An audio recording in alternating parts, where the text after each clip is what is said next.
Hello, hello, hello. Welcome in on this Monday night. Jake, Eric, Exit 52 podcast.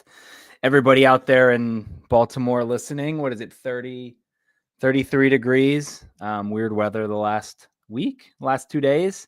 Some people still probably don't have power. I don't know, Jake, I know you were It getting was touch and go for a minute there yesterday. I was worried, had a couple power surges, might have had to reset a few clocks a few different times, but we are okay up here in Cock Vegas. It does not seem to be the same story for some other people. If what I'm reading on Reddit is correct, feels like BG&E is kind of getting their ashes handed to them a little bit here. But you know what? What are you going to do, right? It's a difficult situation. Anyone without power right now, freezing their buns off. I feel for you. I was there recently, actually, not due to a power issue, but due to a furnace issue in my house, and I toughed that one out for a little too long, let's just say. So get yourself somewhere warm, figure it out, and we'll get through this together. How are you doing? I am good. Not everyone is built like you, so again, you can't really, I understand those who are cold, and again, they're not built like you. They're not like you. I'm very ready to get to spring training after all this bullshit weather.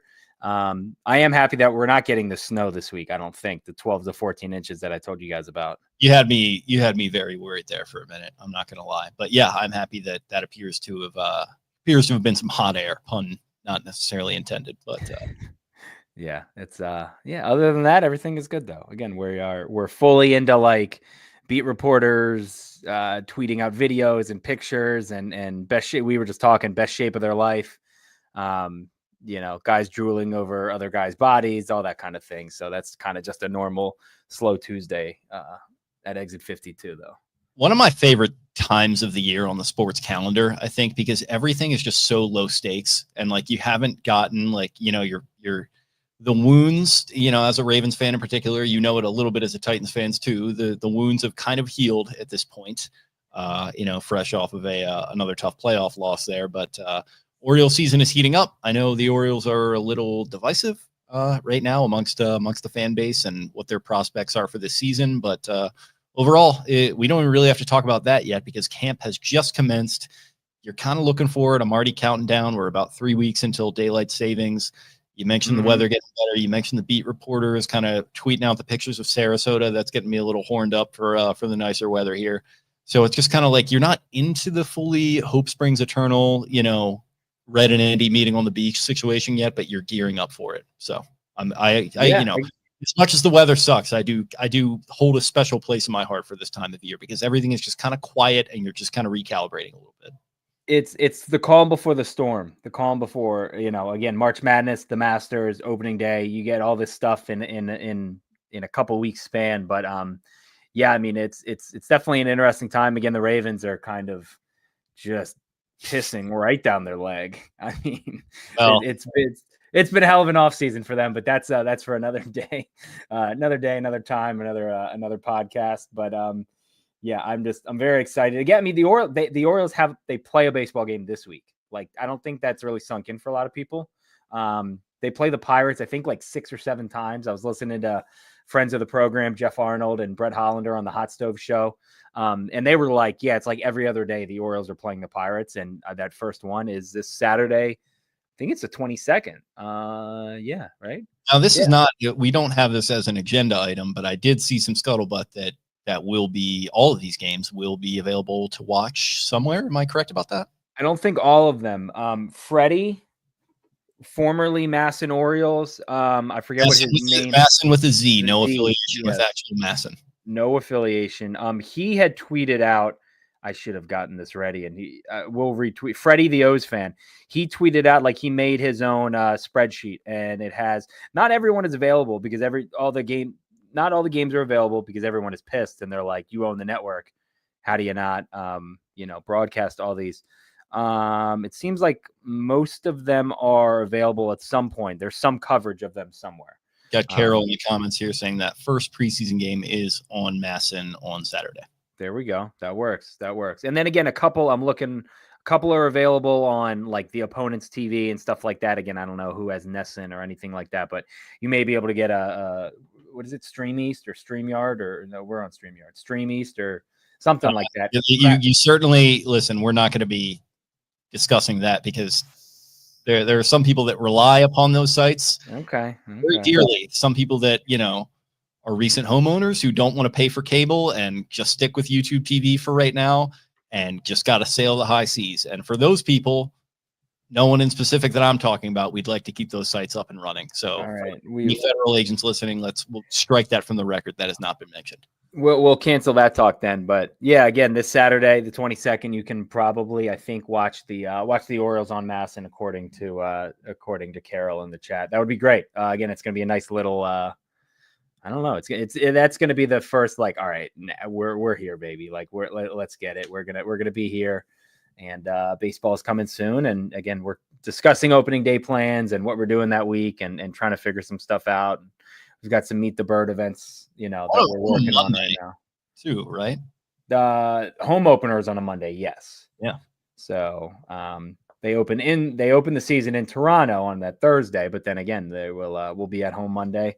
I guess they really, I don't know what this had to do with it, but I talked to someone and they said we needed those extra couple days for the wall.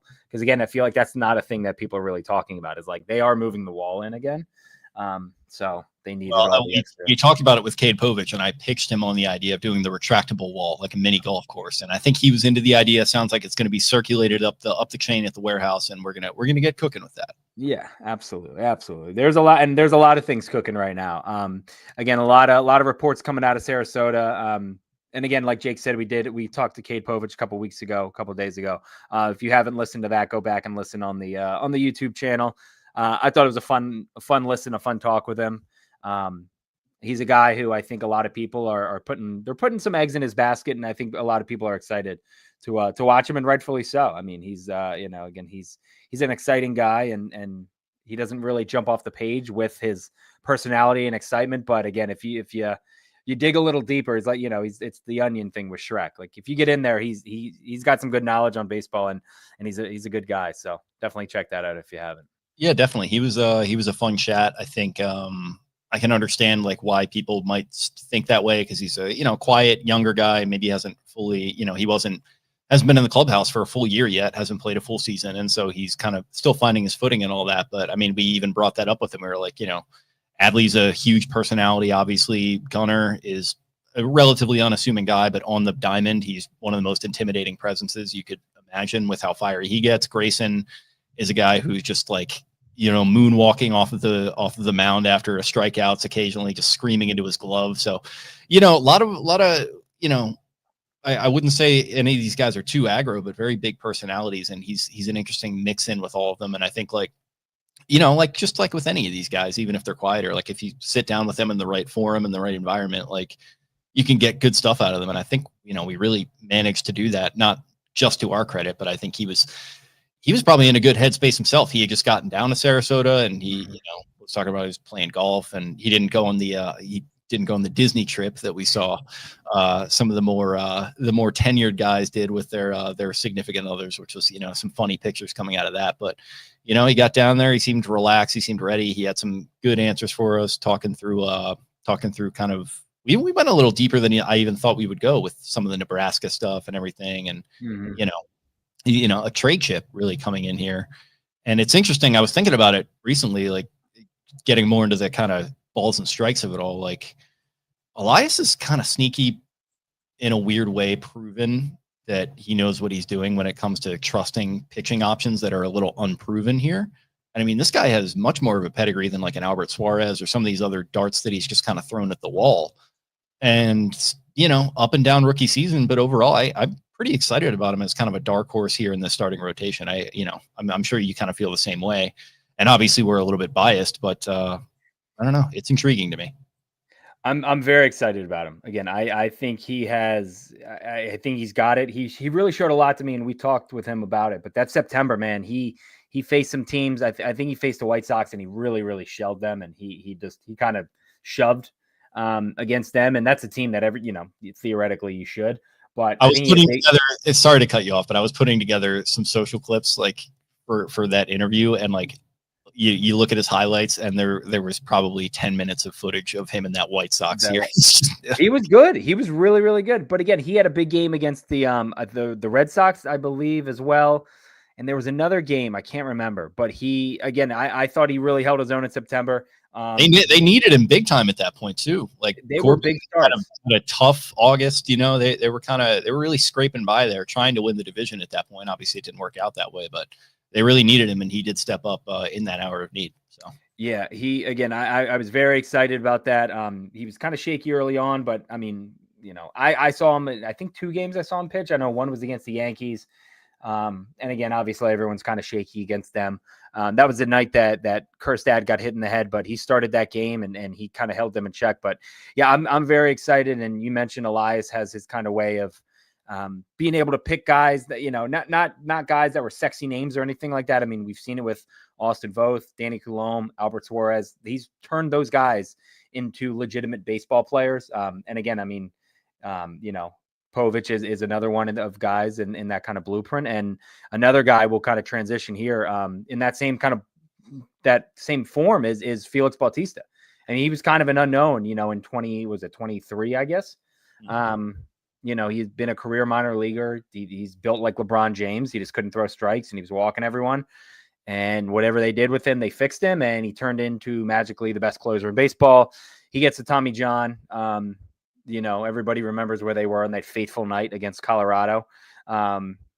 Minutes after I had tweeted, I think I'm going to pass out when I see the Omar entrance in the playoffs. Literally like 3 minutes before he threw that pitch and ruptured and everything blew up, I tweeted like, I can't wait for October when this entrance comes on. And I think I got like old takes exposed and all that. And I was like, that's not really where this fits, but the old takes exposed has long since jumped the shark. Like it went from like going after Skip and those guys like back in the day when that was my boy, even when that was still like a novel concept. And now it's just like, oh, this person said they were excited about this. Let's like show why they're an idiot. Like, cool, man. Thanks. Like, I hope the check's clearing from fucking Elon there.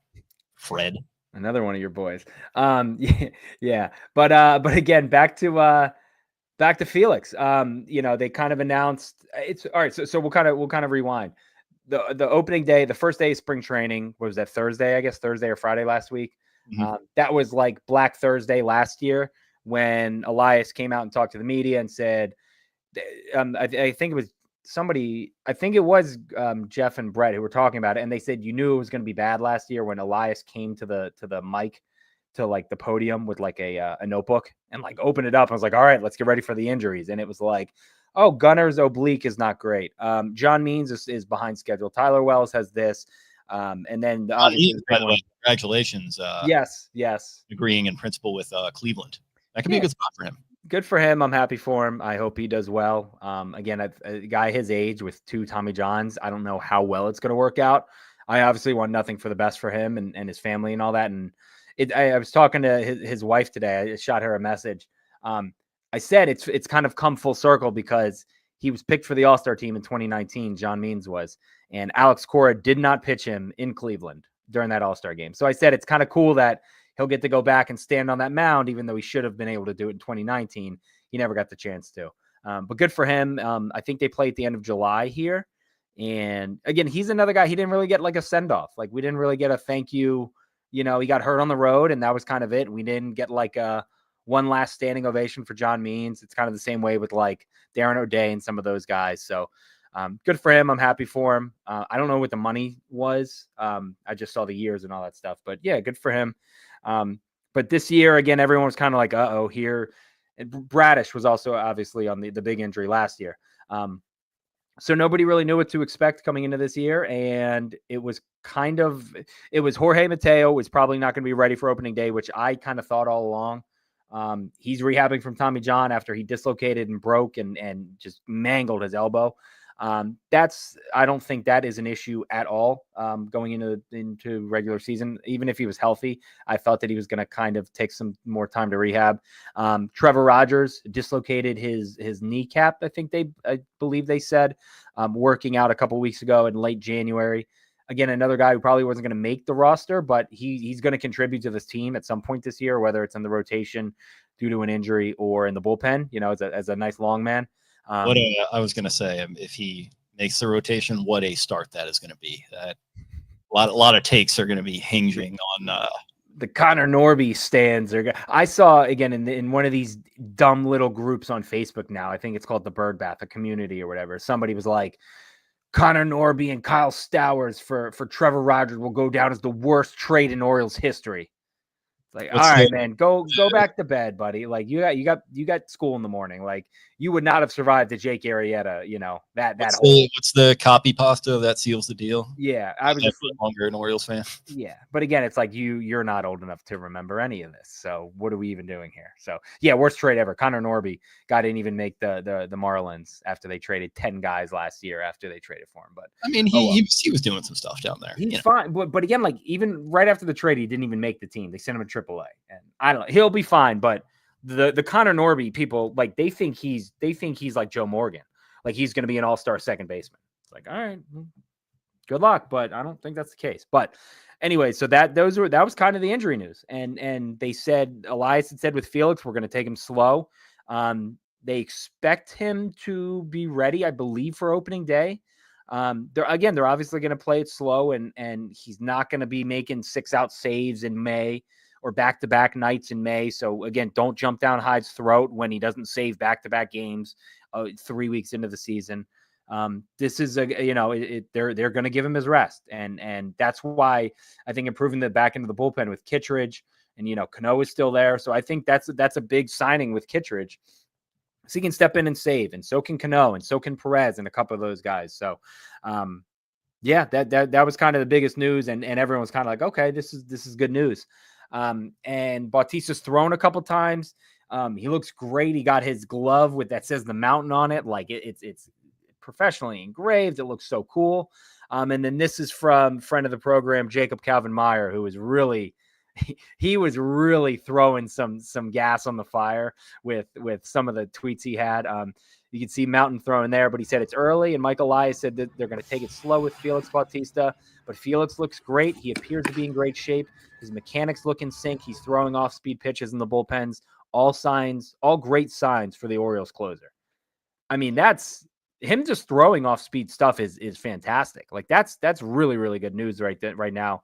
Again, and he had been throwing at the end of last year. I mean, people were maybe getting a little too hot and bothered. And I think when you first see that news come across, it's like, holy shit, is there a chance? And obviously it wasn't, but I mean, it was a good sign that, like, you know what, maybe he could have, if like absolutely necessary, he could have done it last year, but they didn't risk it. It's probably a good thing they didn't, because pitching really wasn't even their big bugaboo last season. When you think about it, I mean, you look at that first playoff game. That's all you need to know about that. It was more the offensive side of the equation. But yeah, he was going to hit with guys in scoring position. I don't think he would have helped. Shit, he couldn't have done any worse, man. Even with a bum elbow. I mean, literally. Right. No, absolutely. But again, it's great news that again he's back and throwing and everything with him. Again, kind of knock on wood, but this rehab seems to be going pretty good and right on pace. And again, I mean, if he starts on opening day, him running down the orange carpet on that Monday game, that's going to be some goosebumps. And again, he's anytime you can add arguably the best closer in baseball back to your team is great. And again, obviously, it's going to be kind of touch and go for a while. Don't really know what he's going to be throwing, and I haven't seen any velocities.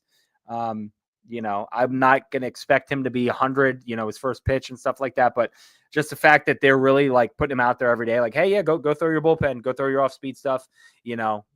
To me, that seems great. And again, Elias said he's going to get a lot of work on the backfields where they can kind of control the environment. It's not going to be in a spring training game for at least the first couple of weeks, but they can have him throw 5 pitches and 10 pitches. And if something doesn't look right, they can pull him immediately and get him looked at and all that stuff. So that right there, I think, is the biggest injury news out of all of them. Again, Felix looks healthy. It seems like he's healthy. He's smiling. And I mean, Elias and Hyde both talked about it all the time. Like anytime he was in the dugout last year, it was like the vibes were better. People were just more happy. And it might just be like, this might just be me reading in a little bit, but O'Hearn's comments about it. I mean, his comment about it, when they're asking, like, what do you think the difference between something to the effect of the difference between this year's club and last year's? Apologies if I'm butchering the question, and I will butcher the answer to some extent, but he said, we will have Felix Bautista back.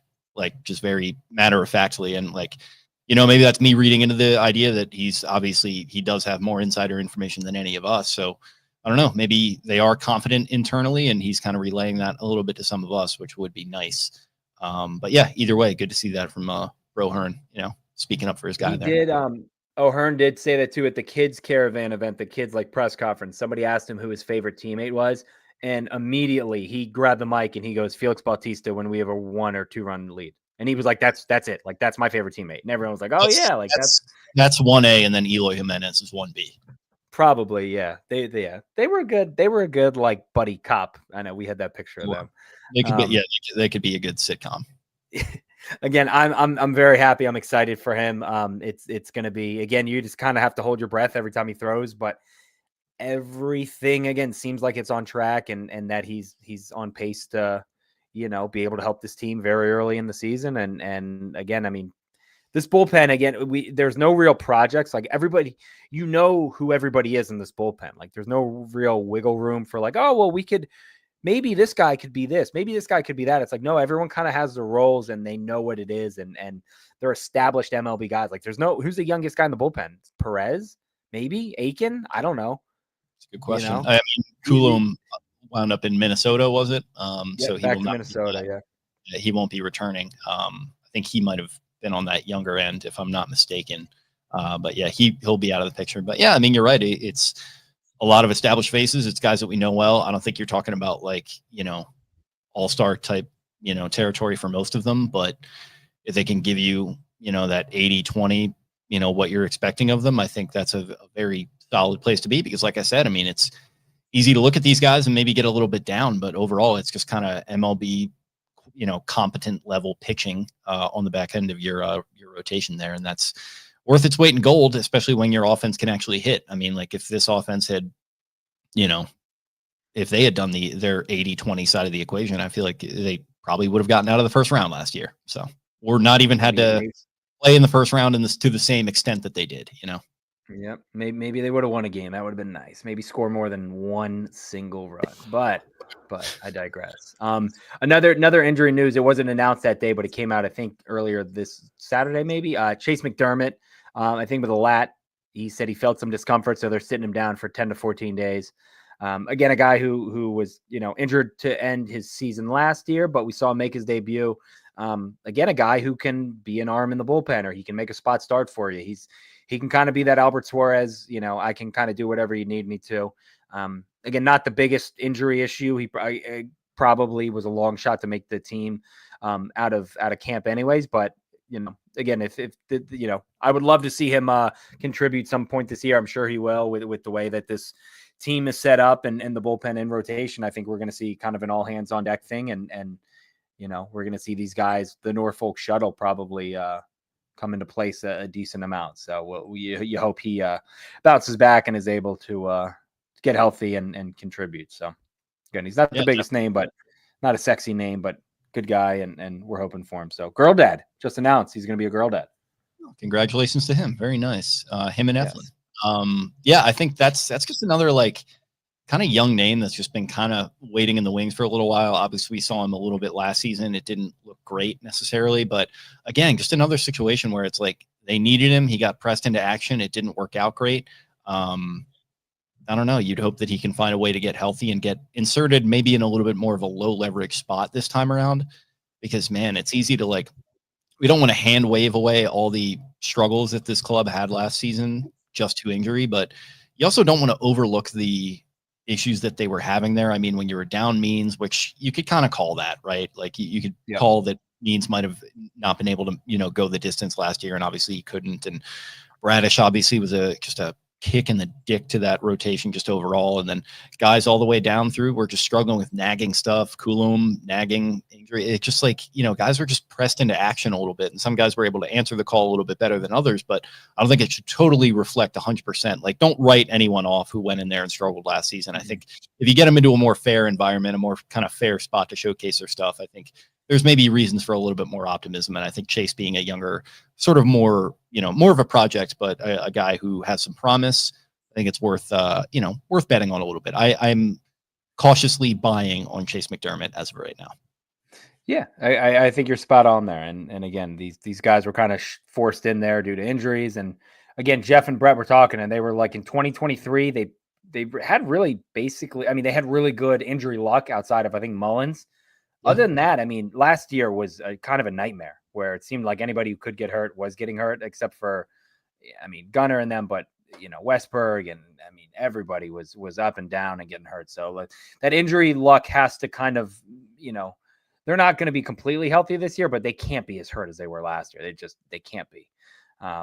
And again, a guy who went through that, this was another big topic of Elias, is Heston Kjerstad. And they kind of, he was really talking up Heston, and he was like, listen, this guy is going to get a chance to, like, he has a front row seat to compete for like his roster spot. Like, he's going to get a majority of at bats against righties in right field. He's going to play. And, I think they were talking about like, he's, should get 400 at bats if he stays healthy and he's producing. And it sounds like they're really kind of like hey man, we're behind you. We support you. Let's see what you have. Again, he's battled from COVID to myocarditis, the long COVID, he gets, Clay Holmes tried to put a 98 mile an hour fastball through his ear hole last year, and that messed him up for a month after. He gave us the most famous quote that we had last year came from CTE, pretty much, the steak.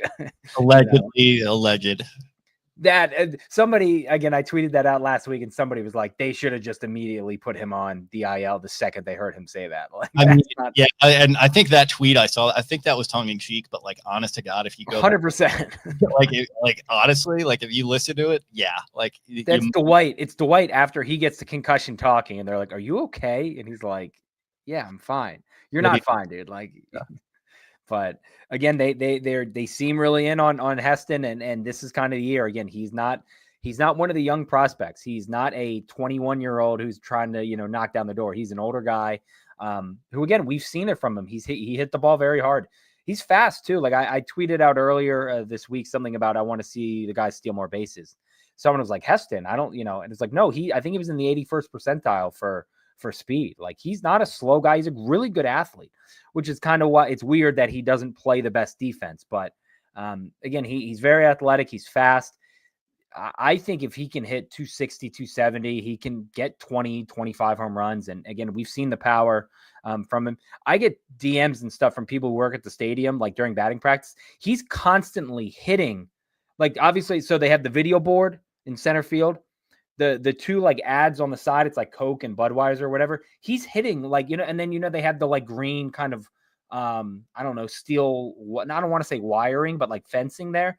He's hitting it through that. Like, again, I know it's batting practice, but it's not easy to do. Chris Davis wasn't doing that. Like, this kid has power. So I'm very excited to see him. And that's why when I was laughing at some of the Padres fans a couple of weeks ago, when they talked about Cease and those trades, some Padres fan was like, you guys just signed Dylan Carlson. He's going to get at bats over Heston Kjerstad.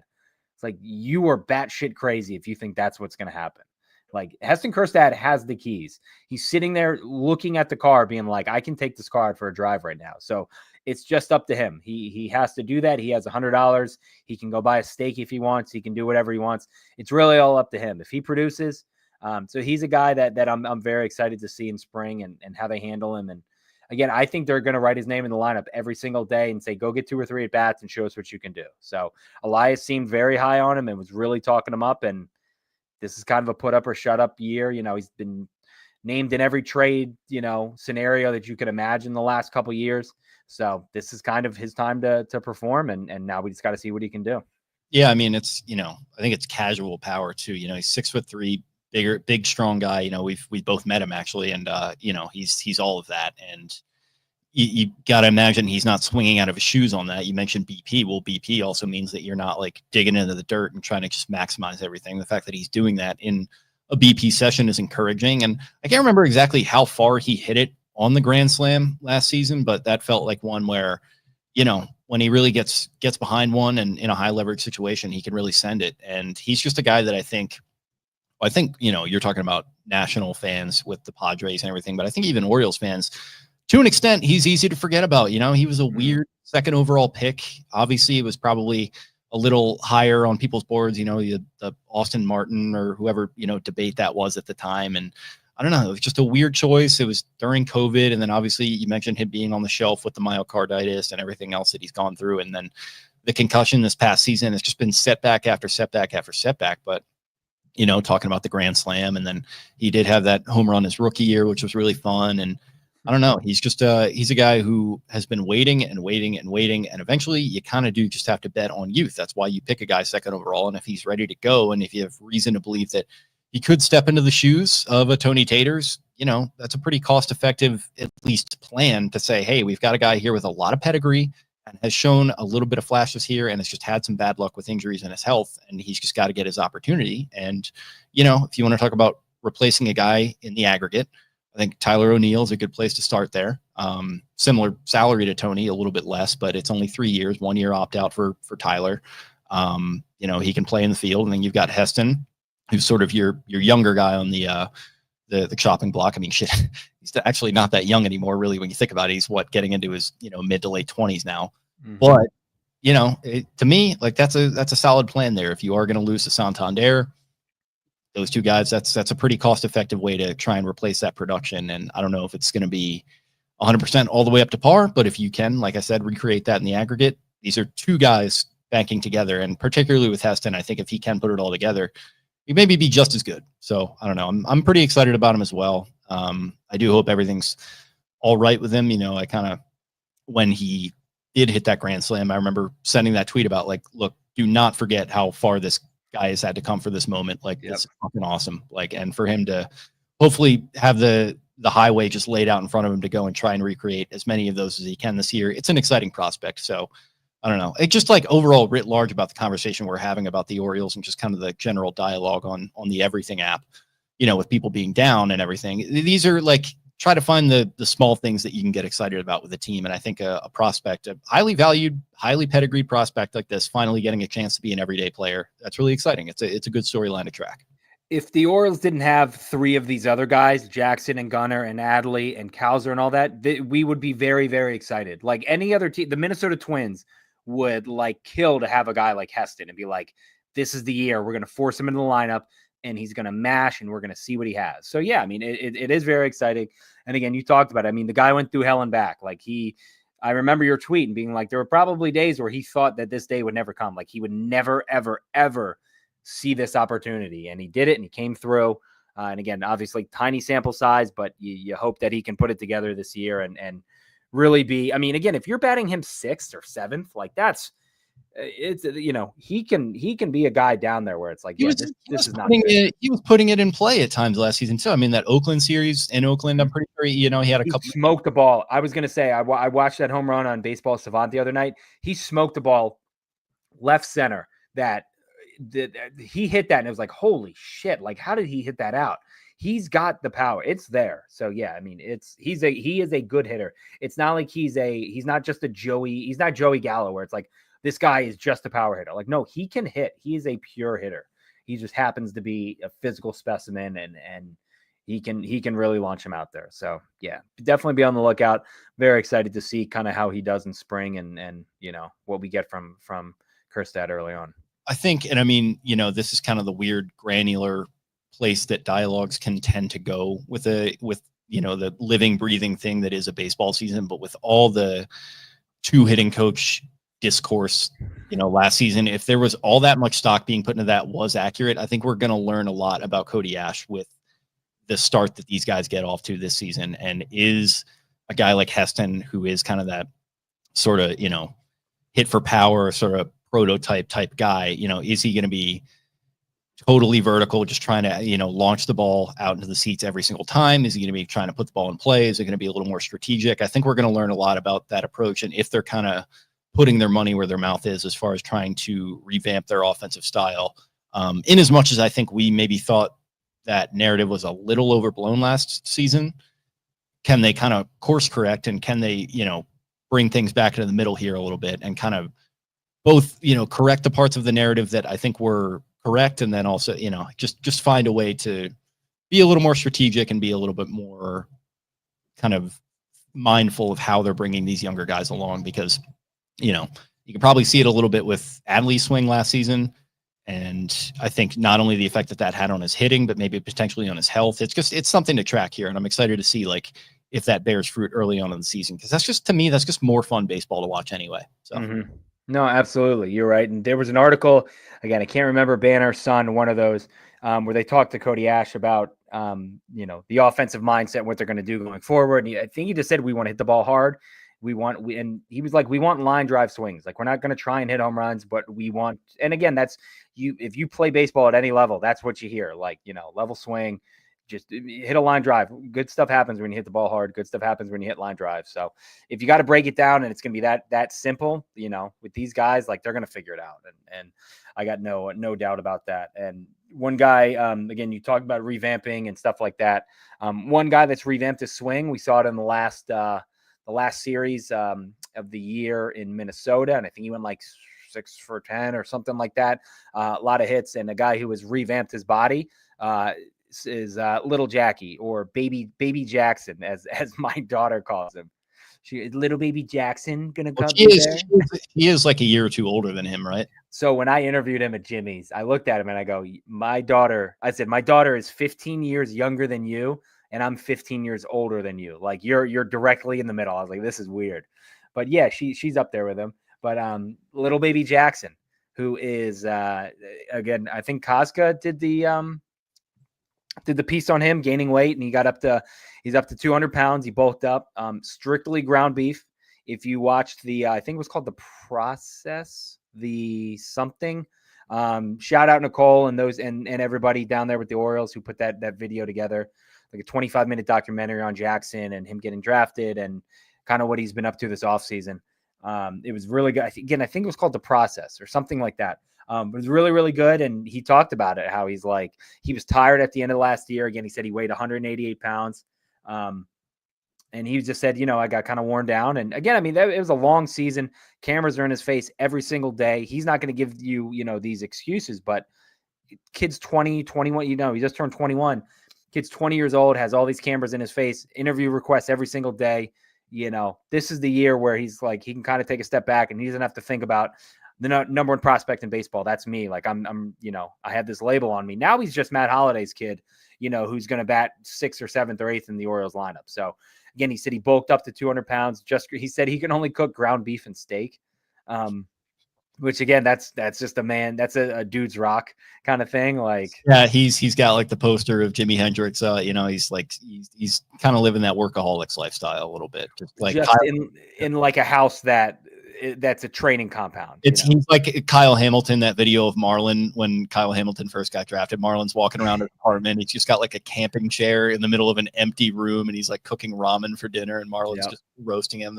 I always think back fondly to that. And this is kind of like Little Jackie's kind of entering his muscle hamster era. Shout out to Doug Martin. He's kind of, he's still Little Jackie, but he is, to your point, you can see the gains with all the ground beef and all the steak that he's eating. And, maybe his lovely wife will get his culinary skills up to par here soon, but he's still in his early 20s, and we still got plenty of time before we have to start getting a little more creative in the kitchen. So speaking of steak talk, this is going back to Heston. I want to think of some kind of incentive program for, like, if he hits, like, I'll eat a steak X amount of ounces for however many home runs he hits, in a year or something like that. I tweeted that somebody was like, we could just put the bull from Bull Durham up on the warehouse, and if he hits it, then everybody gets a free steak or something like that.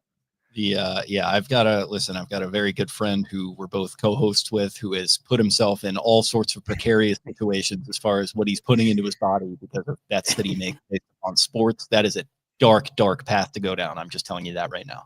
I hear you. Again, as someone who was about 3 innings away from having to jump in the harbor, I hear you. You would have found some way to snake your way out of it, as you always do. I was going to do that. I was going to do it until Austin Hayes hit that double. But again, we're talking about, Jackson, I could tell when I saw him at the Caravan, like that, I was like, last year he kind of looked like a bobblehead. And it was funny because the night I interviewed him at Jimmy's was opening night for Ravens Chiefs. So that was, and then I saw him the Friday before the week of the Super Bowl. So what is that? 22 weeks apart, kind of, I guess 23, maybe 22. look completely different. And I could tell because I was like, this guy, you could tell he doesn't look like a bobblehead anymore. Like he's growing into his body. And again, it's like, man, you can just see, I don't know. He seems focused. He's ready to go again. His body looks in not that he looked in bad shape before. He didn't look in bad shape, but I think he's going to really, really do some damage this year. And I've said it on Twitter, him and Adley. If anyone is selling stock on them, send it to me. I will buy it at double the price. I am buying all the stock on Jackson, all the stock on Adley. Again, I thought he looked great, and I'm sure we'll hear more about him. And I hope he hits, like, I don't want him to hit 400 in spring training. I don't want him to hit 550. I don't want him to hit $170. I want him to hit like 280, 285, 290. He's another guy that I'd just like to see him consistently put the ball in play, because when we talk about even his hot streaks last season, it was a lot of home run balls, right? What was the, was it in Detroit that, or no, 3 and 4 games? I think. Yeah, it might've been Toronto when him and Eloy, had that, they were hitting the dong bong together. He had like, 5 home runs in however many games. And he obviously had the grand slam for his first home run. So it was a little hot and cold, right? And it was a lot of just, feast or famine. And he's a guy who, he's not super tall or anything, and he's a second baseman at this point. Like, he projects well as a guy who can kind of just put the ball in play, run the bases very well, and just be instant offense for you. And that's what I think would be a really good role for him. So that's another guy that I just like to see a little bit more of a strategic approach on how they're bringing him along. I agree with that too. And again, I mean, I know they said he worked hard on his defense coming into the year. Again, his speed, man, I think he could be a real weapon. And if he can get on base, if his on base percentage, I don't know, 330, 340, 350, I mean, he can steal a lot of bases. He is very, very fast. He's a great base runner, first to third. I'm very excited to see the toe tap and a bigger sample size and what that was talked about, because that was Cody Ashley last year. They said at the end of the year, it was like, hey, try this. Ohtani does it. You should try it. And God forbid it worked out. Who could have seen that coming? But yeah, I mean, I'm very excited for Jackson. The 200 pounds on strictly ground beef. Dudes rock. I love to hear it. That's such an easy time to just like completely change the proportions of your body very quickly. Like, after I graduated college, like I guess like end of 17, beginning of 18, Guinness had just opened up in the area, and I was eating a lot of fast food in Chipotle because I was just I was going to an office every single day, not like now. And so I was just like eating out for lunch every day, just eating a bunch of just processed shit and just drinking a lot of, the Guinness with the Maryland flag. That was like a new thing at the time. I was like, my weight right now is like 190. I was up into like the 210s at one point. I was just a bunch of flab. And then like COVID rolled around, and I was like, all right, this is probably about the time I should get in shape. I'm not having to commute anymore. I can do whatever. And I just started running, and like within probably like 2 or 3 months, I was back down to 190. And that was like my early 20s. Just very easy to just like kind of pack on the pounds, but also take them off a little bit. And obviously this is like kind of the other end of that spectrum. But, if he's ever going to, turn into the early form, the 1.0 version of the muscle hamster, this is going to be the time for him to do it. So set a good precedent and stick to it, little Jackie. It could set you up well for life. He's still that, like you said, he's just a piece of clay that you can mold at that age. You can really just mold yourself into whatever you want. And again, right now he looks like, I mean, you saw his arms. Rock tweeted out the picture of him and Kobe Mayo walking, and his arms are just pythons. Like, it's crazy. It's insane how big he looks. So again, I'm another guy I'm excited for. Look at his dad too. Just the total like freaks. Yeah, just the stereotypical like alpha, like Gen X elder millennial helicopter parent. With the biceps and the schmedium t-shirts and the fitted, kind of hat with the douchey flat brim that Kyle Shanahan wears. Like, that's going to be little Jackie in 20 years. If my hopes ring true. I'm very excited to see it. Hopefully he's still mashing in 20 years here. And we're on like World Series 14 of 20. He's going to be playing with his son. It's going to be a Bronny situation. Probably. I could see that. That would be dope. Trekking along here, Mike Elias obviously talked about the ace conversation. That was a big one. Do you need the ace? Talking about Corbin Burns after he left, and he said, he basically he used this as a hype session for Grayson and Zach Eflin, being like, listen, either one of those guys, if they're on the mound, you feel good. Obviously, it was nice having Corbin because you knew every fifth day you were probably going to win, and I mean, just look at what he did on opening day. Look at what he did in the playoffs. He went out there and he shoved and he did his job. But Elias did a really good job of hyping up Grayson, who, you know, he looked good today. I know he gave up that home run to Adley that I think we're going to show in a little bit. But I think Grayson is ready to take the next step forward. Same thing with Zach Eflin.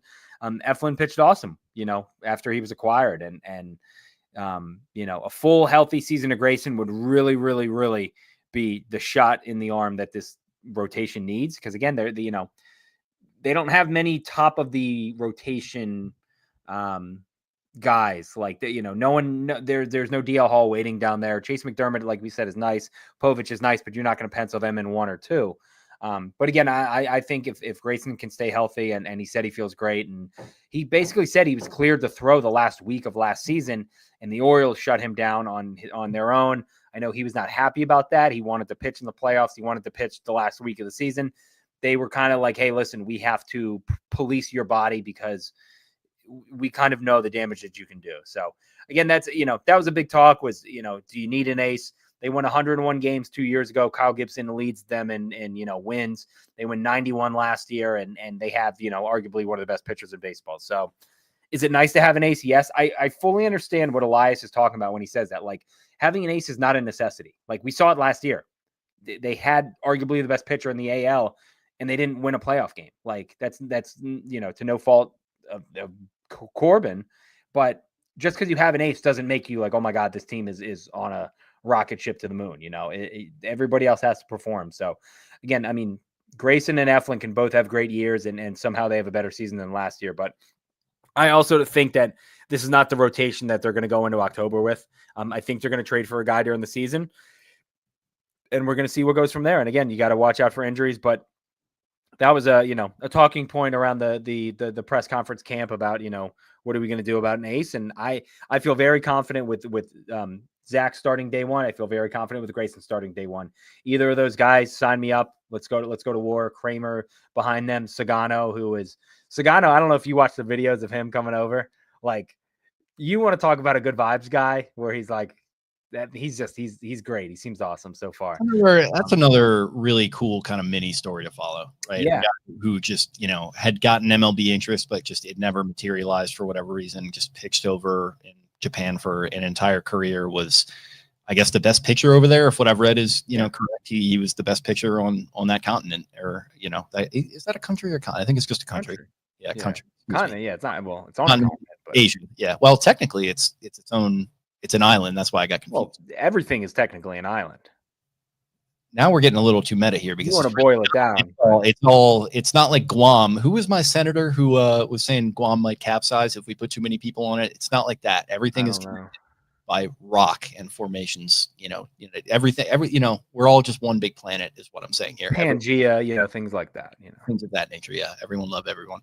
But yeah, I mean, just a guy who, you know, had a hell of a career over there, and for whatever reason, just, you know, never wound up making his way to MLB, and now here he finally is. Just another kind of fun storyline to watch there with a guy like that, and, you know, having, I guess, Bert back in the mix will be fun.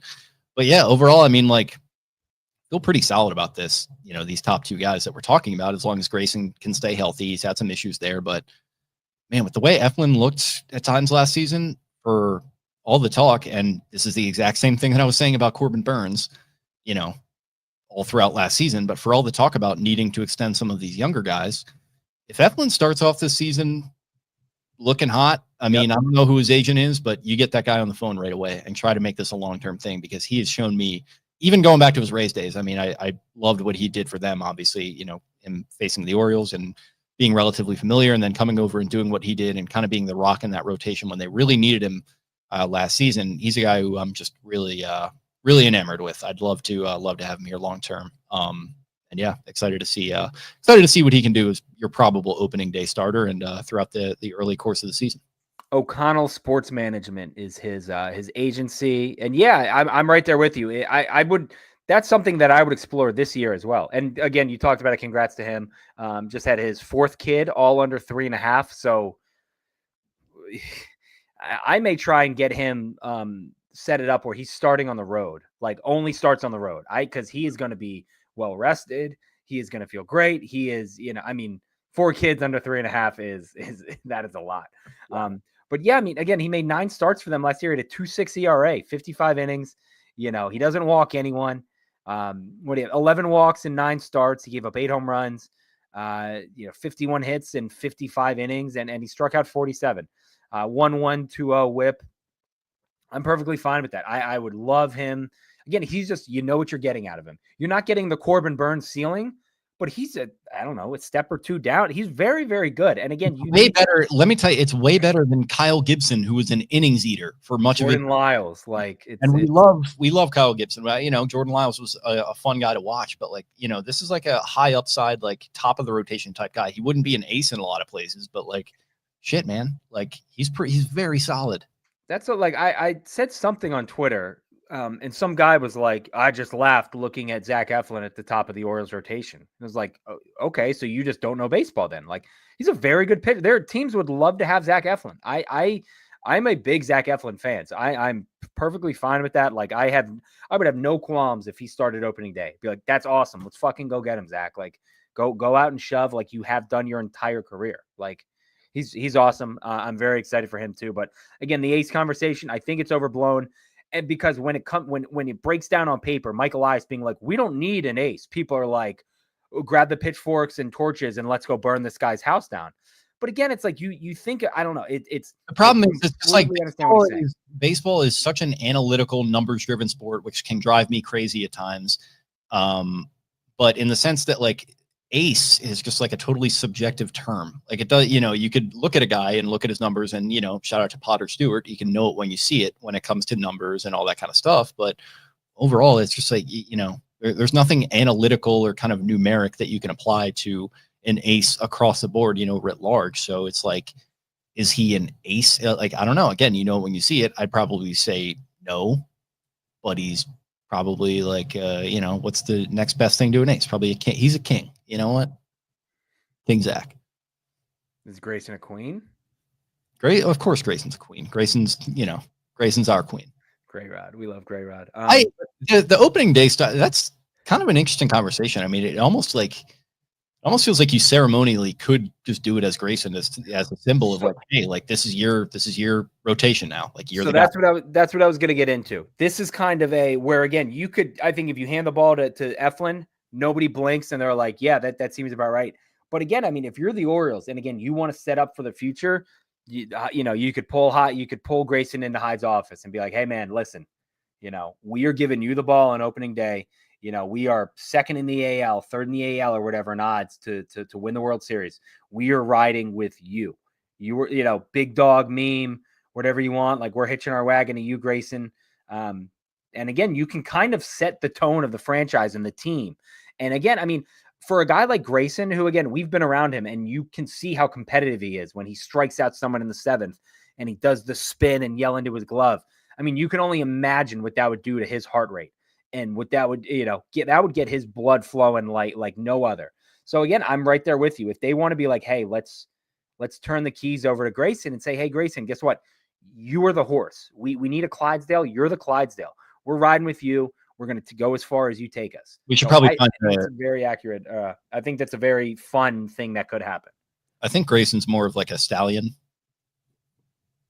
Corbin was a Clydesdale. I think Grayson's got a little more. I just think of Grayson as a big man. I mean, he's a big presence on the mound. Corbin, I've seen big. Again, I've never seen him. I mean, I just saw him in the tracksuit on the red carpet. That was if you want to look at a Clydesdale. I mean, talk about junk in the trunk in all sorts of different capacities. That's a Clydesdale. Adam Sandler looking ass walking down the red carpet straight from the. I don't know. Looked like he walked right off the Sopranos set. He walked straight off the plane. I know that for a fact. Straight off the plane with his bags somewhere in the whatever all-star town or whatever they want to call it.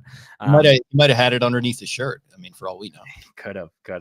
But again, the interesting comments. It's going to be fun to see. Again, as long as the guys stay healthy, that's kind of my big thing. I don't give a shit if Grayson has a 6.9 ERA. I think Eflin would be cool with that too. I don't think he's one of these guys. I think Corbin probably would. Understandably, Corbin would be like, nope, I'm the opening day starter. That is what we're doing. I think Eflin's a little more he's not a journeyman, obviously, but he played on some significant Rays teams. He played on some insignificant ones. And then obviously last season was kind of nebulous and he was the number 2 guy behind Burns there for a while, even though he sort of outpitched him for stretches, throughout when he was with the Orioles. But overall, I mean, I don't think he's necessarily established himself as this kind of super dominant alpha, and he just doesn't seem like the personality type that would really care one way or the other. I think he's just kind of all baseball. He just wants to win games, and I think he would totally understand it. Like, he probably knows Grayson pretty well at this point. I think he knows what his career path has been and what he's been through and what it would mean to Grayson to be that guy to kind of lead the charge there on opening day. So yeah, no, absolutely. I think that's pretty spot on with him and what it seems like his attitude and persona is. A couple more little spring training observations, and then we'll get out of here. But Adley seems, that's kind of the talk of the camp. I know Casca had an article this morning on him and about last year, and he made some changes to his swings. He said it's something with his hands. I think his hands are a little more back. He's not really telling everybody what the changes were. I don't think he needs to. I don't think that's any of our business. And last thing you want to do is let these pitchers know like what he changed. But he faced Grayson and Suarez today in a live batting practice and hit two very, very long and very loud home runs. The one off Suarez specifically, I will shut up now so you guys can hear this. Oh my God, he did it again. Jacob Calvin Meyer again with the video and muttering, "Oh my God, he did it again." That one, I mean, if you listen to that on your cell phone, it sounds like a gunshot. Again, you talk about a guy who needs to rebound. He had an awful second half last year. Everybody and their mother knows it. Starting all-star catcher, and he just really fell off a cliff. We talk about it with a couple of guys too, like, oh, they're kind of the key to the Orioles. Adley is the key to the Orioles. They go as he goes. He is really the straw that stirs the drink. If he gets it going, this team is kind of unstoppable. And second half, they went 500. I think his OPS was like 500. It was not good. Again, say what you want about his lower back when he got pulled that game. That was the Corbin Burns bobblehead night. I believe he got pulled before opening, before the lineups. The hand, when he got hit on the hand while he was catching, he still says that wasn't a thing. Who knows? But I will say this. He looked great when I saw him at the Caravan. I got to talk to him. He looks skinnier. Like, he looks like us, Jake. He looks like skinny. Like, he look not like, oh my God, are you sick? Like, you need help. But he looks, I mean, he looks in great shape. And I told him that. I said, you look great. And he said, I feel great. I feel refreshed. that is the thing. Like, you could just, obviously the physical issues, it was all there. The technical issues was all there. But I think it all seemed to kind of stem from being a little tired. We don't want to speculate about anything in his personal life. It just seemed like there was a lot weighing on him mentally, whether that was all related to the diamond or there was other stuff going on. We'll never really know. But overall, it's just like, yeah, like how many times did we say it just looks like the guy needs a little bit of time off? We said that, we were saying that going into the All-Star break. Yeah, every day. We were like, yeah, the All-Star break, that'll be time for him to chill out. And then obviously, like, he's playing in the game. He can't really chill out all that much anyway. But to me, it wasn't even like 1 week wasn't going to be the differentiating point either. Like, he needed an extended time on the shelf. And obviously there was discourse about, could he have gotten surgery or whatever and shut himself down? And he opted not to do that. I think absolutely within his right to do so. But I think ultimately, like, for the long term, it might not have been the right one, because he did not look like himself. He didn't look like the kind of cheerful, happy-go-lucky Adley that we know and love him to be. I was joking around with Cade, him kind of running around, quoting Tim Robinson, just getting into all sorts of shenanigans. Like, he's just a little troublemaker, that's kind of,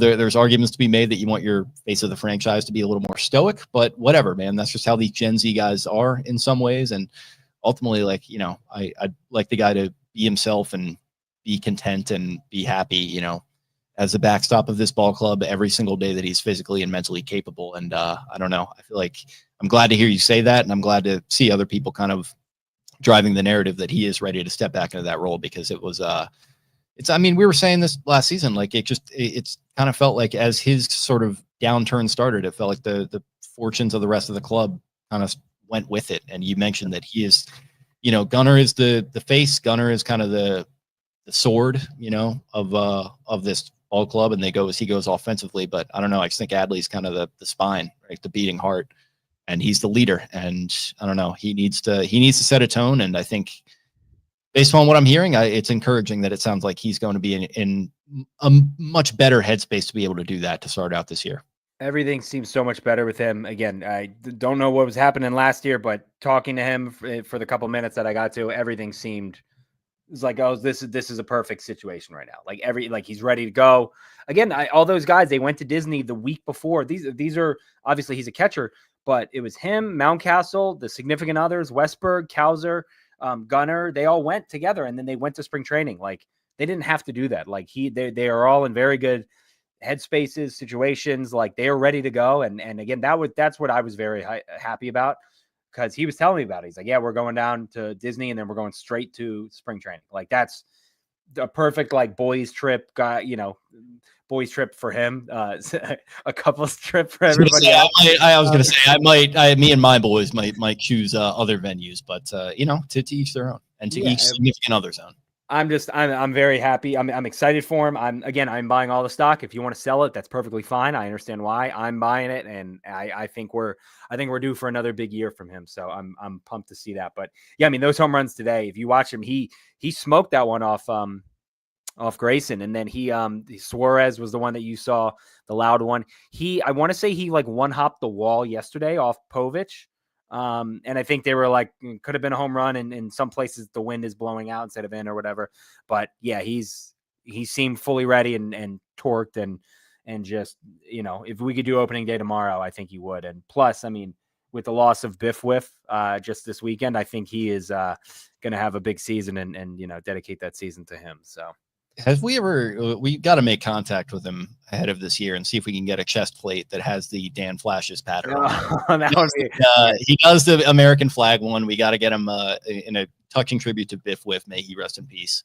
His shirt brother. Can we get a Dan Flashes? I'll see what we can do with that. I can put in a good word and see what happens there. I have these notes here. Wasn't Crashmore was his like favorite skit? That was his favorite. Yeah, he said it was his favorite. I shit all over it. I was like, oh, that thing sucked. I hated it. Cosmic Gumbo. Whatever. So we look at Cosmic Gumbo. My one of my final notes here. I said everyone is jacked. Tyler O'Neill is very, very big. Do not bring your girlfriend, wife. If you're talking to someone, do not bring them to a game and sit near Tyler O'Neill and expect to go home, with that female, because there's a good chance they're leaving with Tyler O'Neill. He's massive. He looks like a bodybuilder. I think again, JCM was like, yeah, this guy's power is real. It's very real. He was hitting on a backfield and there's a net that protects they call it the mega net. And I love that. Give me a mega net. Sign me up for a mega net. Built net. They were like, he hit it over the mega net and they were like, his power is very real. So I'm excited for that.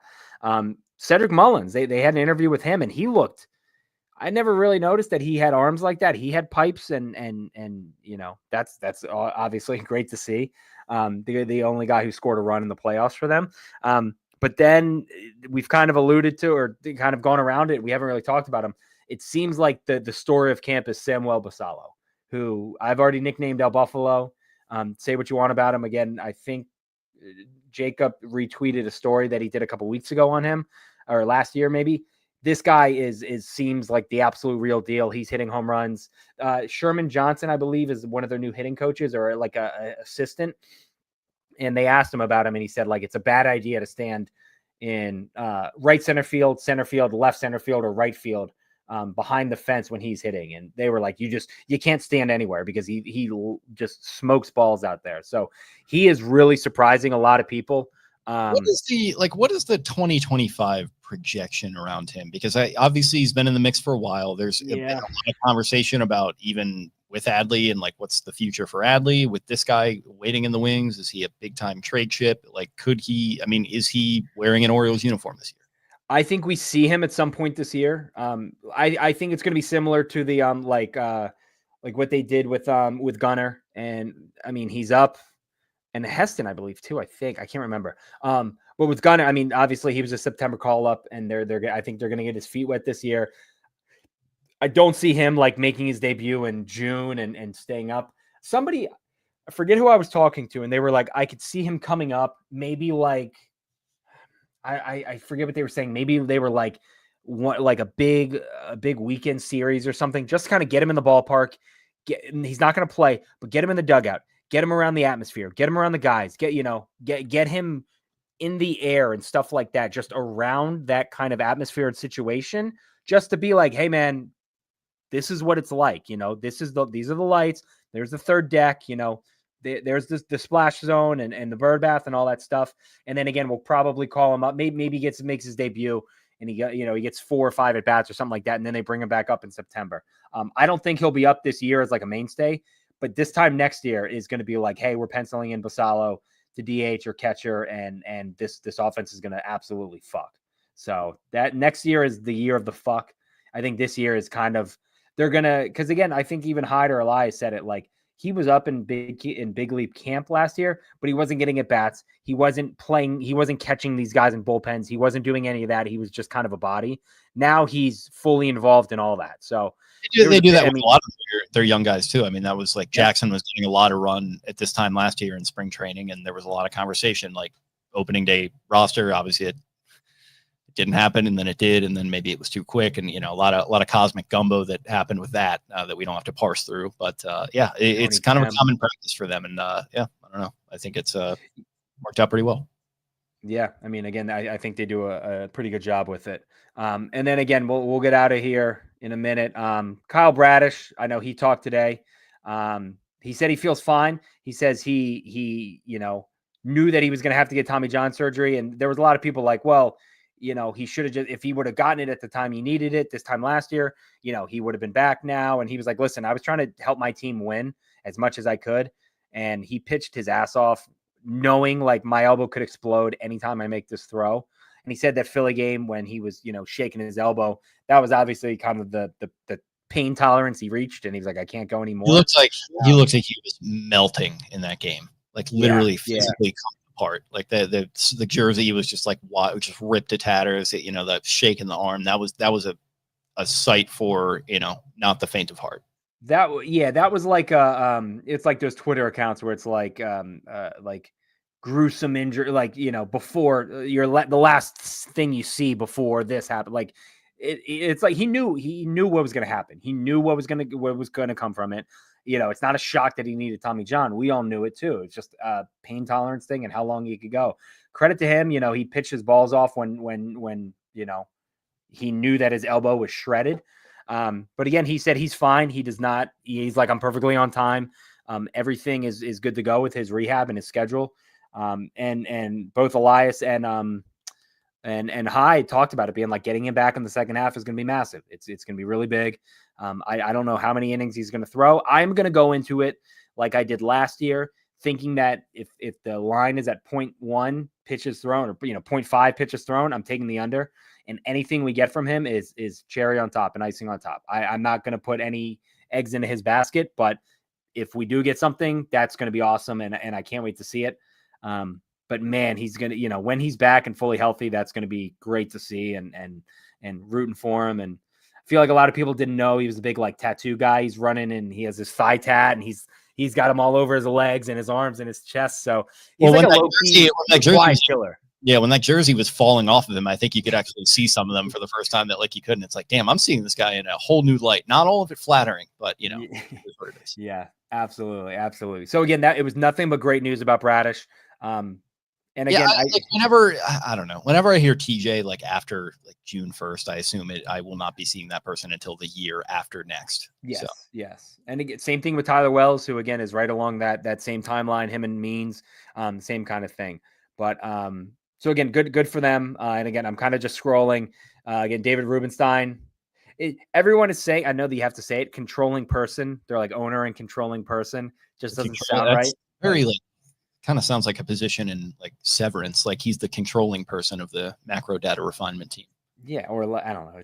It's strange. But again, I'm just scrolling through some of his quotes. David Rubenstein doubled down on his comments in favor of a salary cap. We want a competitive environment. And again, Andy Koska had this piece in the banner that released like 10 minutes before we went on. And again, he was talking about his relationship with Elias, and they talk every single day. And they're always talking about how to get better and all this. And again, this is the interesting part. This is the baseball fan versus the analytics, sabermetrics kind of Moneyball, Astro Ball kind of thing. here he says that this is what Elias says. Here's a player. We can sign him for 7 years. The economics show we'll lose X amount of dollars on it because he's not worth it, but we'll make someone happy on the first day we announce it. Again, that's Twitter going crazy that they signed this guy. I think back to immediately Max Fried and people being like, I can't believe they didn't sign him.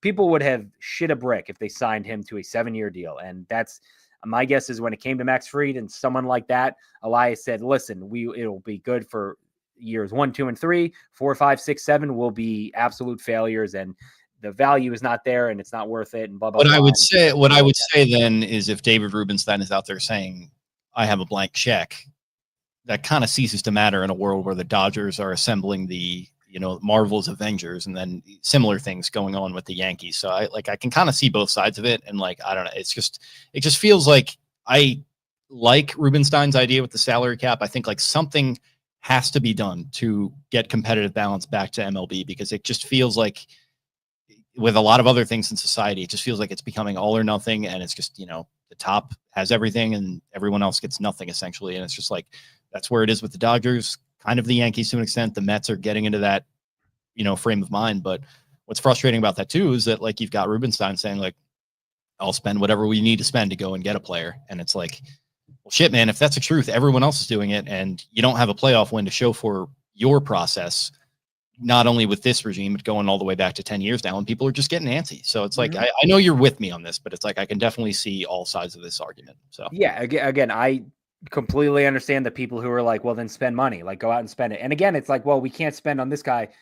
There are also homegrown guys that you can invest in. Again, we talked about Eflin or Grayson or Westberg, or at least trying to talk to Jackson or Gunnar, and Adley. I would go to Adley right now. I would be, and again, he said, we talked about it. He had a social dinner. Is that what he called it? Yeah, it was Adley and Gunnar. Yeah, with Adley and Gunnar, they had a sit down. It sounds like a get together with the 5 families, and they no business was discussed. Evidently, it was more of a social call. I wonder what those guys are talking about. I was going to say, if no business was discussed, what do you think they're talking about? I think Dave might be bitching about the current administration just getting the absolute boot out of the Kennedy Center there. Yeah. I mean, that's a tough break for Uncle Dave Rubenstein. Yeah. But again, I mean, the quotes were kind of fascinating. Orioles owner David Rubenstein on spending. Quote, I don't have a financial limit. He said the money isn't a big issue. And again, that's where you have the people in the comments saying, well, then spend the money. And it's the last time they did this, and he said it, he goes, I'm not a baseball person. He's I'm an owner. I'm a fan. Because again, guess what happened the last time the Orioles owner stepped in and was we have to sign this guy. They signed Chris Davis to a contract and everyone everyone hated it 20 minutes in. So, he's listen, I'm going to let Mike do Mike, but my checkbook is here and ready to go.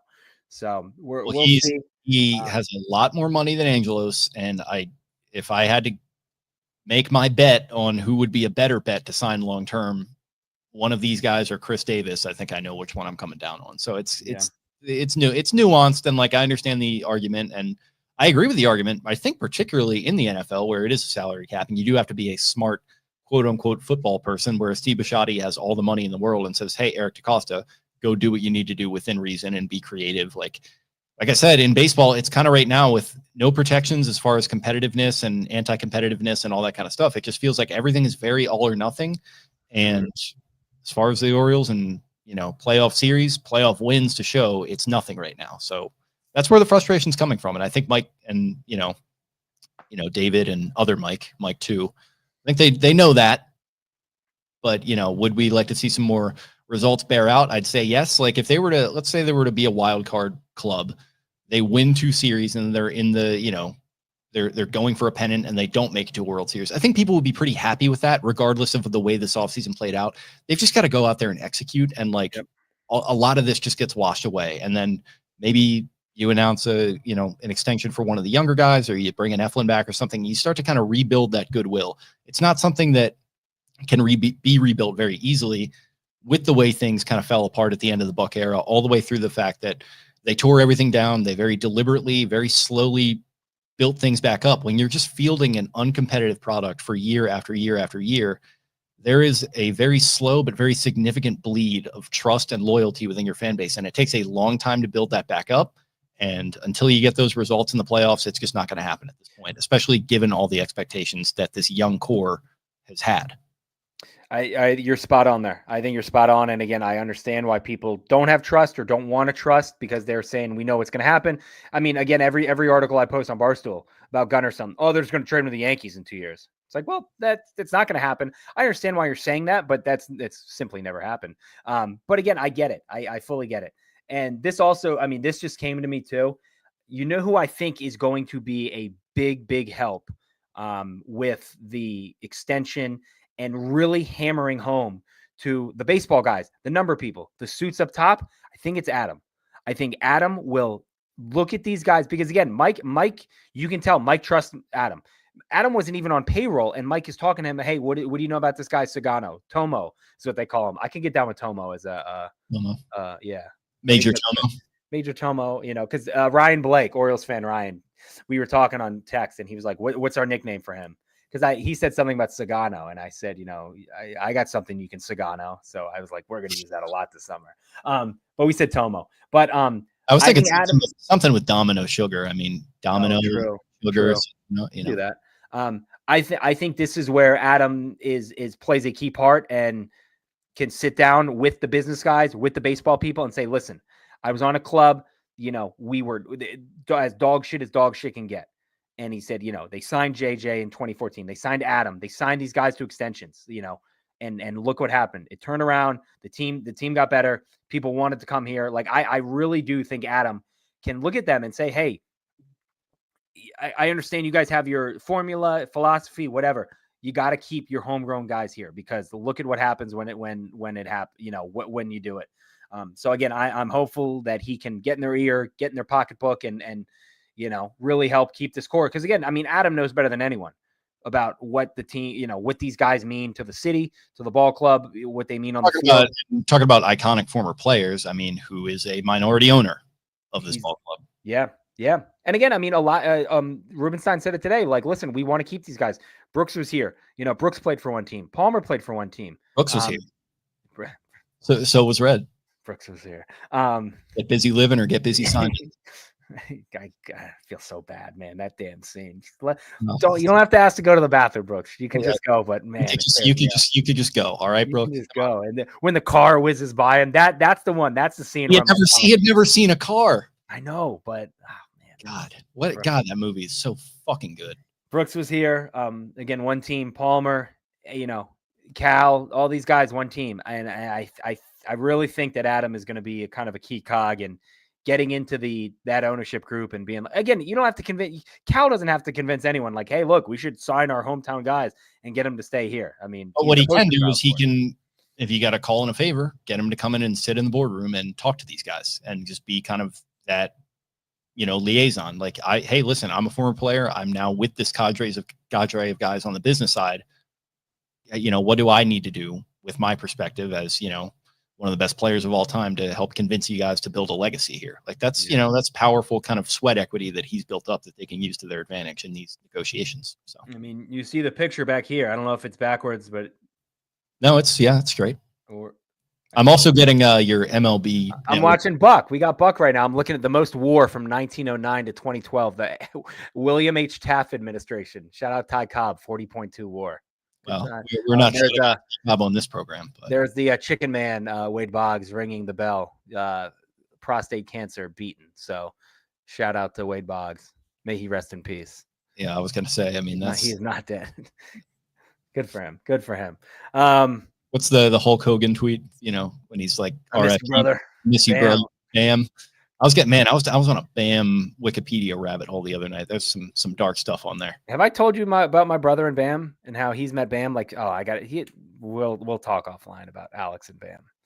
I was Bam's number one fan. Yeah, I was it in the early 2000s with those video games. I had one of my boards. I had an element board, and then I got like grip tape with like Bam and like kind of bats, flying out. God, it was sick. Purple. I was a Bucky Lassick guy.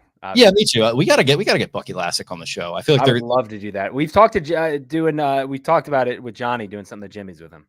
He's from Dundalk, right? Yeah, he's Dundalk Rays, baby. I think Johnny said he was like a Jimmy's regular for a while. So yeah, we got to get him. We got to get Travis, just all those guys in the mix. Yeah, we could do that. We can figure something out. So I don't know. That's it. I think that's it. That's an hour and 20 ramble session. You got anything else or?